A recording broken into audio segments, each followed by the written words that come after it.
Guys, ang ball naman. Oo nga, wala pa si Robin.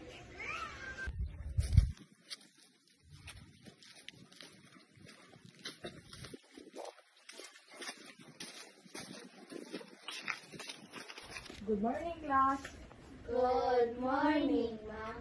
Asa na ba yung pinapaalam kong activity sa ESP?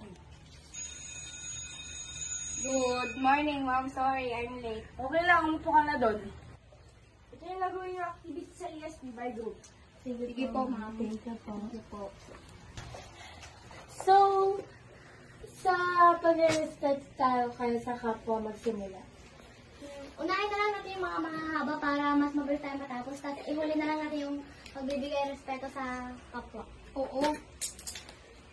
Ayan, dapat unahin talaga natin yung mahaba para mabilis tayo matapos at mapasa natin sa takdang oras. Oo. Yan. Tapos, let me suggest, I guess, dapat nagtutulungan tayo para mapasa natin agad at hindi tayo makulangan sa time. Kasi wala kasi yung mga kagrupo natin tulad nila, yung mga kagrupo, Jeffrey at TG, yan. So, magsimula. Yan. Ayun, tapos na natin sa mga mahaba. Pwede na tayo mag-move sa mga mag-respeto sa kapwa. Suot na natin yung title. Pag-respeto. Dapat natin irespeto ang ating mga kapwa, lalo na ang mga nakakatanda. Tama, dahil ang pag-respeto sa mga kapwa ay importante. Ayan na, malapit na tayo matapos. Malapit na natin mabigay ito kay ma'am.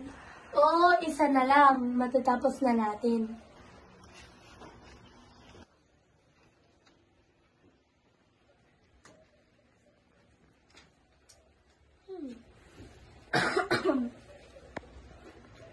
Tama na tong isang paper. Tapos na rin yun sa akin. Ito, last na. Yan, tapos na din ako. Ayun! Tapos na! Mapapasa na natin kay ma'am. Ako na lang magpapasa. Tara, ipasa na natin kay ma'am. Tara.